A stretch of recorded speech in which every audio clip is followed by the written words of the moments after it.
સાહેબનું આ અકાળે આ રીતે અકસ્માતમાં નિધન થયું છે એ અમારા માટે એક આભ ફાટ્યું હોય ને એવી વેદનાથી અમે આ અત્યારે સમય પસાર કરી રહ્યા છીએ.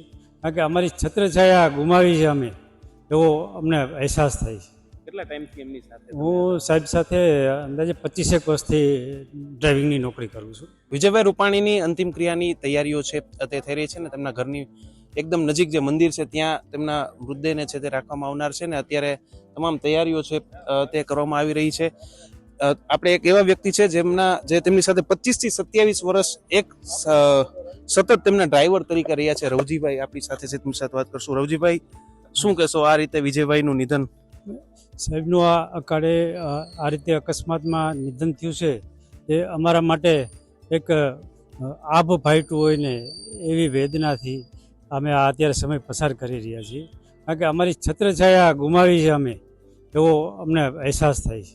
કેટલા ટાઈમથી એમની સાથે? હું સાહેબ સાથે અંદાજે 25 વર્ષથી ડ્રાઇવિંગની નોકરી કરું છું. એમની સાથે તમારી એવી કોઈ યાદો રહી હોય કે જે તમને આખી જિંદગી યાદ રહી જાય? હા, સાહેબની યાદો તો ઘણી છે, પણ એમાં એક સાહેબ એમના કુળદેવી છે અંબામાં, એટલે અમે અંબાજી દર્શન કરવા ગયા હતા. ત્યારે ક્યારેય હું એમ કે મંદિરના ગર્ભગૃહમાં ન જઈ શકું એવી જગ્યાએ મને સાહેબ અને બેન સાથે લઈ અને મને ગર્ભગૃહમાં બેસાડીને મેં માતાજીના એમ કે પ્રાર્થના કરાવી છે, આરતી કરાવી છે. હાલ હું મારી જિંદગીમાં ક્યારેય નહીં. એક 1206 નંબર હતો, તે તેમના તમામ વાહનોમાં એ જ નંબર રહેતો ને આખરે જ્યારે તેમનું નિધન થયું એ તારીખ પણ 1206 હતી. એમના વાહનોના નંબરની શું કહાની છે? એ રૂપાણી સાહેબના જે પ્રથમ ગાડી, એટલે ત્યારે એમના રૂપાણી ફેમિલીમાં એ પહેલી ગાડી હતી મારુતિ 800 એની. એ ગાડી પહેલી આવી, એનો નંબર હતો 1206. એ ગાડી આવ્યા પછી રૂપાણી પરિવારમાં બહુ પ્રગતિ થઈ, સારું થયું. બધા એ ગાડીમાં બહુ હેરા ફેરા આનંદથી રહ્યા, માટે એનો લકી નંબર થઈ ગયો. અને ત્યાર પછી એને ઇનોવા ગાડી લીધી, એ પણ 1206. જેન્ટ્સ સ્ટેલો લીધી, એ પણ 1206. પછી વેગના લીધી, એ પણ 1206. પછી એક સ્કૂટર લીધું, એ પણ 1206. એટલે એમનો એ લકી નંબર છે. અને જોગાનું જોગ સાહેબનું જે નિધન થયું, આ બનાવ બન્યો, એ તારીખ પણ 12 તારીખ ને 6 મહિનો, યાની એ પણ 1206 અનાયાસે બધું એક જેવું જ થયું. તમને લાગતું કે તમને આમ ડ્રાઈવર તરીકે રાખે કે પછી આમ ઘરના સભ્ય તરીકે જ રાખે?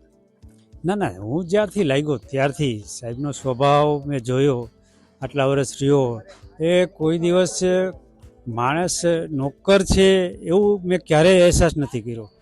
એ આપણને સાથે લઈ જાય, એમના ટેબલ ઉપર જ બેસીને સાથે બેસાડીને જમાડે, કોઈ દિવસ ગરમ ન થાય.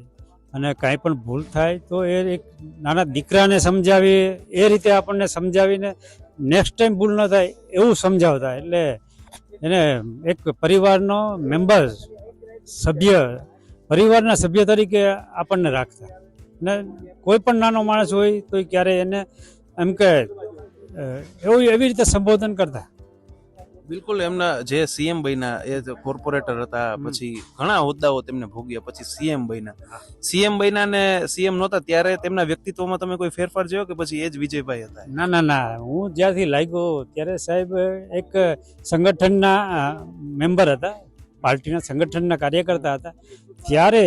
અને મંત્રી બન્યા અને સીએમ બન્યા તો બી એના નેચરમાં કોઈ ફેરફાર નહોતો. એનો એ નેચર હસમુખ ચહેરો, આનંદથી કહેવાનું, કોઈ દિવસ કોઈની ઉપર ગુસ્સો નહીં કરવાનો, જરાય ફેરફાર નહીં.